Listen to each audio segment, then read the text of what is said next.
watch out for the school buses. School's back in session for most here in Oklahoma, at least. And if it's not back in session where you are yet, be prepared.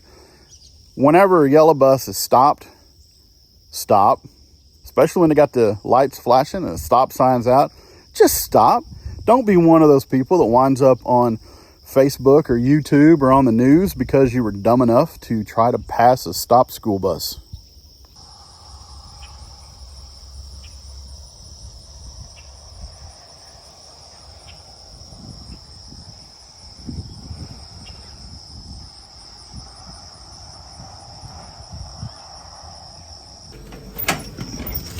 Hey, what's up everybody? John here, Delighted Acres Farm, and it's a beautiful Saturday morning, although it's a little muggy. Rained last night. It was hot yesterday. It's gonna be a little hot today, but it has been worse. So went to Enid, Oklahoma last night, and we went out to dinner, had some Chinese food. And then we went to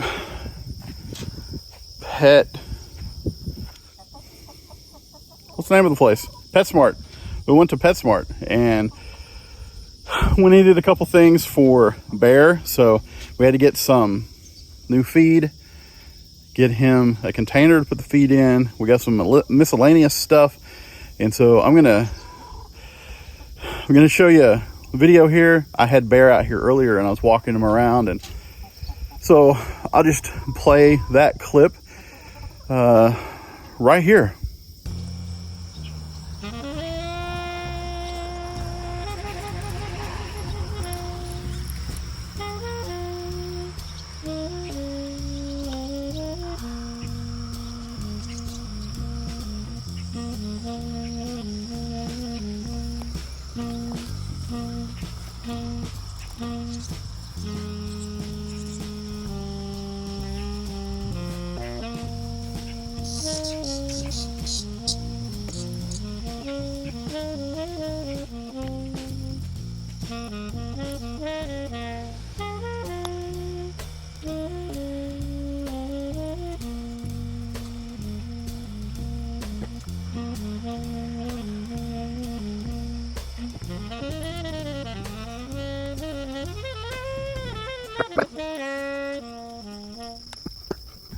Bear enjoyed being out here in the yard, chasing grasshoppers. I think he may have eaten one or two, and just he likes to explore. But whenever we get on a leash, if I put him on a 6-foot leash, he just wants to pull and yank and go and pull and go and pull. But if I put him on the retractable leash, he'll go. Sometimes he'll go out to the 16 feet, but he never wants to pull against it. He never wants to just go, go, go. He always stays relatively close to us and we never really have to worry about him pulling. And if we sit down, he'll just sit there. He'll stop. But if he's on the 6-foot leash, why? Why is a 6-foot leash like his determination is I'm gonna pull against a 6-foot leash. 16-foot retractable, I'm not gonna pull against it.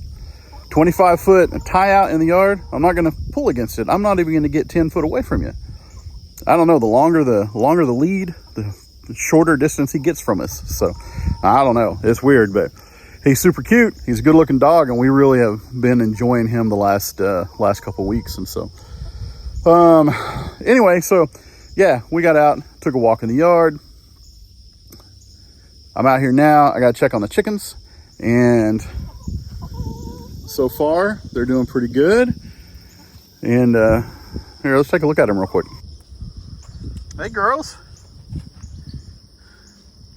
what's up girls? Come on, get past the wire there.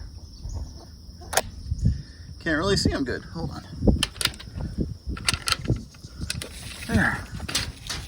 Hi girls. Is that better?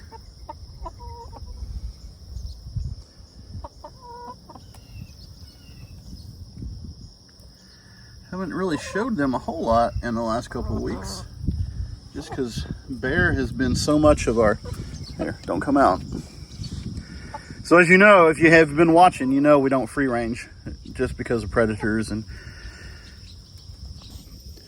because we don't want them to get taken by any other animals. It's just one of the things that we do. They have not free range since we had them. We had them a year in July. And the thing is, I know some people out there will be just like, hey, you got to let them out. You got to let them free range and take your chances. Listen, these are the only 4 we got. We're not really ready yet to get more, to have to brood any at the moment. So we're not going to let them out and take that chance. But a day will come when we get more, and we will probably free range or at least build a bigger run, which is something we want to do. And then we can take our chances. But with only 4, we don't want to lose any, because if we lose one, it's 25% of our flock. If we had 10 and we lost one, it would be 10% of our flock. And that's not as bad, still wouldn't be good, but we're just not at that point. So hopefully we'll be able to do that in the not too distant future. We're just not ready for it yet. So it's been a year, but we're not at that spot yet. So anyway, I'm going to get them a little scratch and some boon worms right now and make them happy.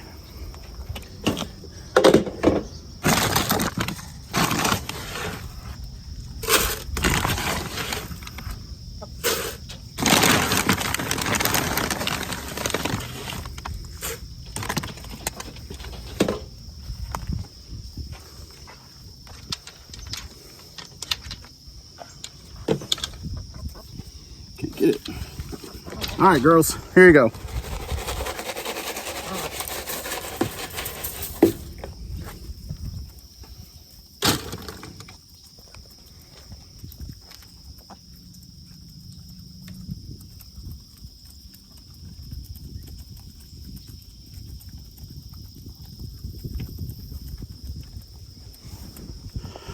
All right, so we, like I said, we went to town last night. Went out to eat, went to PetSmart, got some stuff. Went and got a nice cold treat from Sonic, and then we got some gas, and while I was filling up,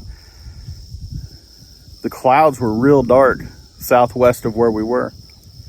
I looked at the radar, and it was headed toward home. So it was a race. I didn't speed. I wasn't like racing, but it was a race against the weather to get home, get Bear out of the crate. It was the longest he's been in the crate was 3 hours, and that was last night. And so we don't want him to be in the crate, but we can't leave him out in the house for any amount of time because he'll get into stuff.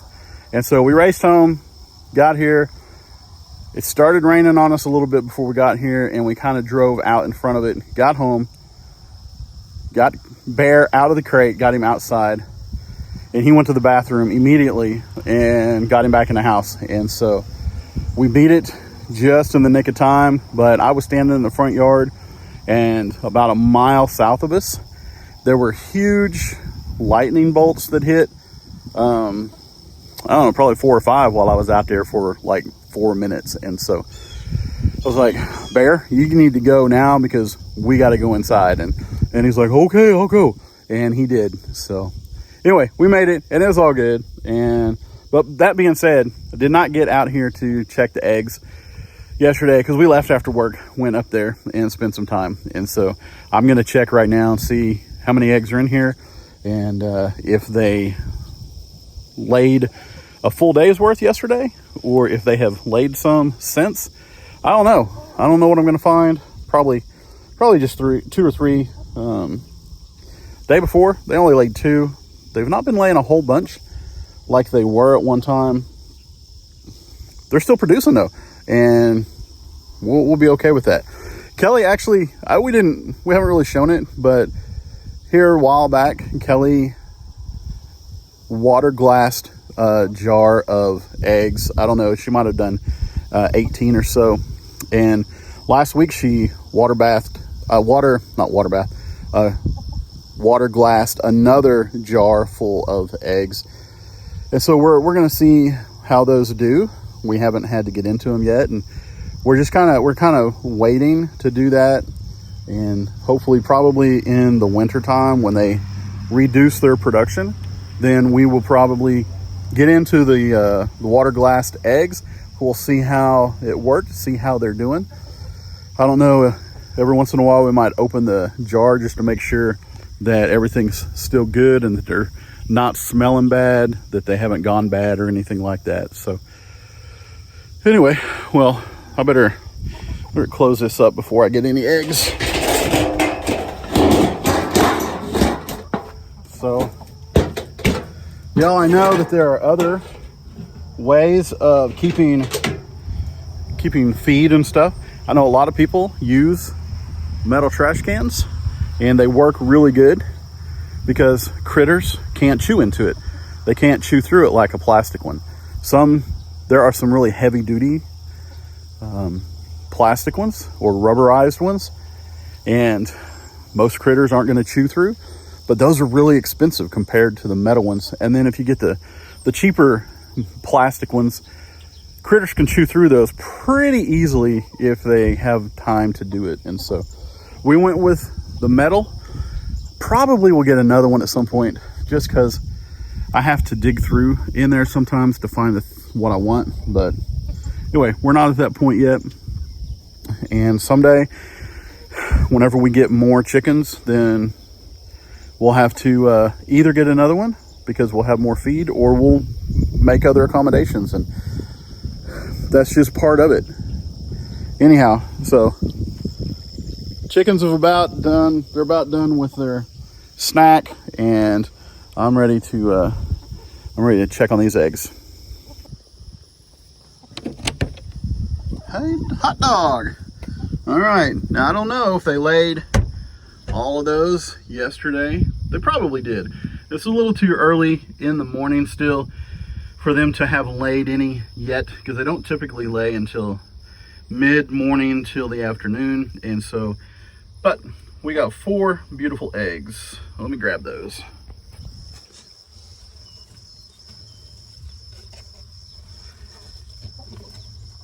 Let's see if I can do this without breaking any.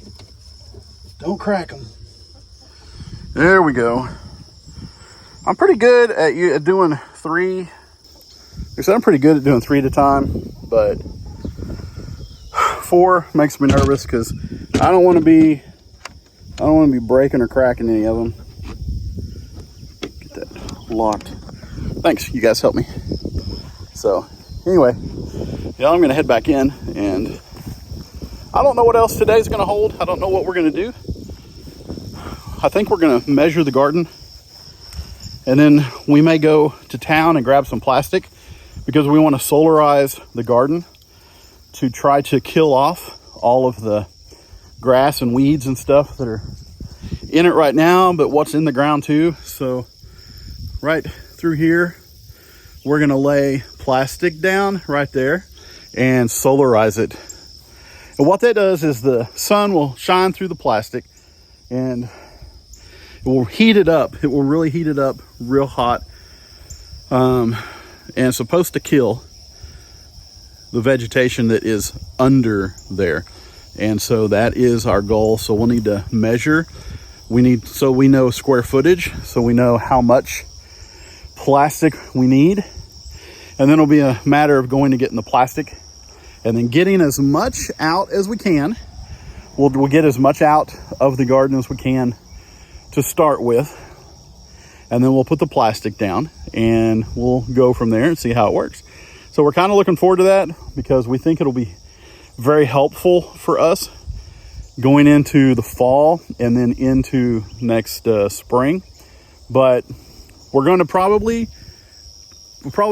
pick either a row on this end or a row on this end and leave it open, because Kelly back in the spring or early summer ordered some garlic, And we'll need to have that open, one of these beds open, so that we can plant the garlic so it'll be ready next year. So trying to think ahead, trying to do the things that good gardeners do.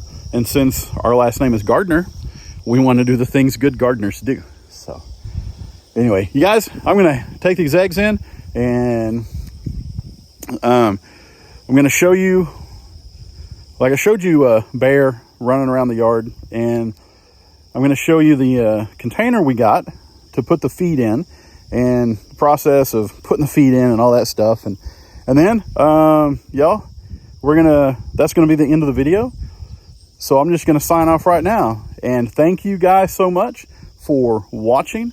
If you liked it, I hope you will hit the like button. If you're not subscribed, please do that and ring the notification bell so you know when stuff comes out. And you guys, have a great rest of your day, whatever day it is you're watching this. I'll see you on the next video. And watch out for the school buses. School's back in session for most here in Oklahoma, at least. And if it's not back in session where you are yet, be prepared. Whenever a yellow bus is stopped, stop. Especially when they got the lights flashing and the stop signs out, just stop. Don't be one of those people that winds up on Facebook or YouTube or on the news because you were dumb enough to try to pass a stopped school bus.